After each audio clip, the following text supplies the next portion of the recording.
convince yung mga ICC justices, no, to decide in favor of the defense. Kasi maganda pagkapresenta ni Attorney Kaufman yung summation ng depensa ng ating mahal na dating presidente. So, Attorney, last hearing na po ngayon, di ba? Yes, So, yes. ano po pag-asa natin para may pag-asa po ba si Tatay Digong? Alam mo, kinakailangan magdua tayo. No? Kinakailangan magdua tayo. Maski sa tingin ko medyo malabo, pero anything is possible in this world. Allah subhanahu wa ta'ala can always create a miracle. Who knows? Baka sasabihin na no case against FPRRD.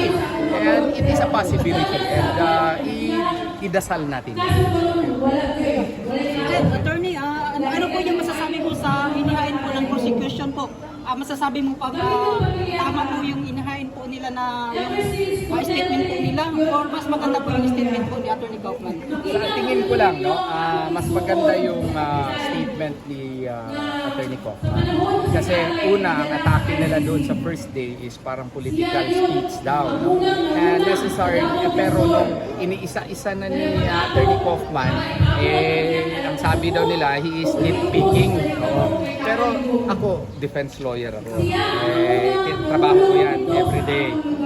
Natural na trabaho ng abogado na i-cite talaga kung ano ang weakness ng kanilang mga ebidensya ng kanila. Makikita naman natin yung only evidence was even based on hearsay, yung direct order. Wala talagang direct order.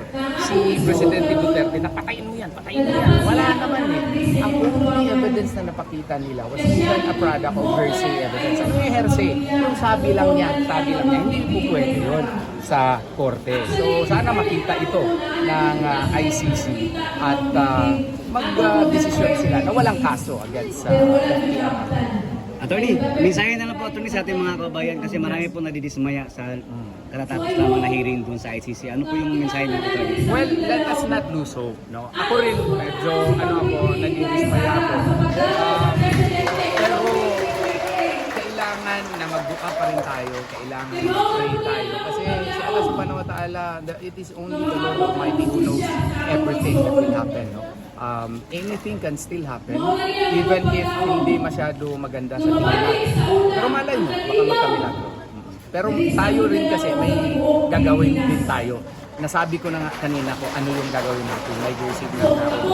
So gagawin ko rin yon as a parallel effort dito sa ginagawa nila Attorney Kaufman doon sa ICC. Attorney, sabi ni Colmenares, mahina raw yung depensa. Si Attorney Colmenares, maski anong sasabihin yan, anti-Duterte talaga yan. So maski gaano kalakas ng ating depensa, sa kanyang tingin, mahina pa rin yan. Pero pabayaan natin siya, opinion niya yun. Sa tingin ko, malakas ang ebidensya natin.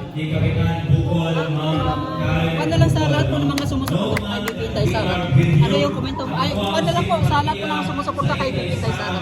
Mensahe mo sa akin. Sobra ang aking pasalamat sa katunayan dito ngayon sa Tony Torion na laging pag may meeting kami, nandito talaga siya. Siyempre, ang aking pasalamat hindi lang sa Davao, kundi sa Tibok sa Mindanao.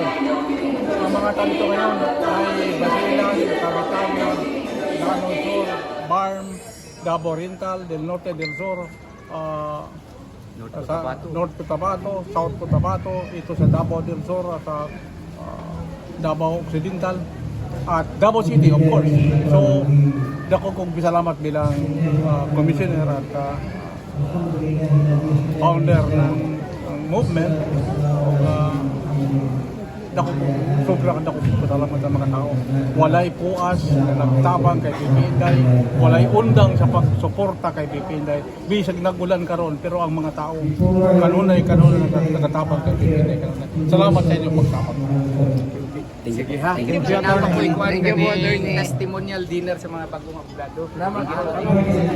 Ikaw na lang last kasi.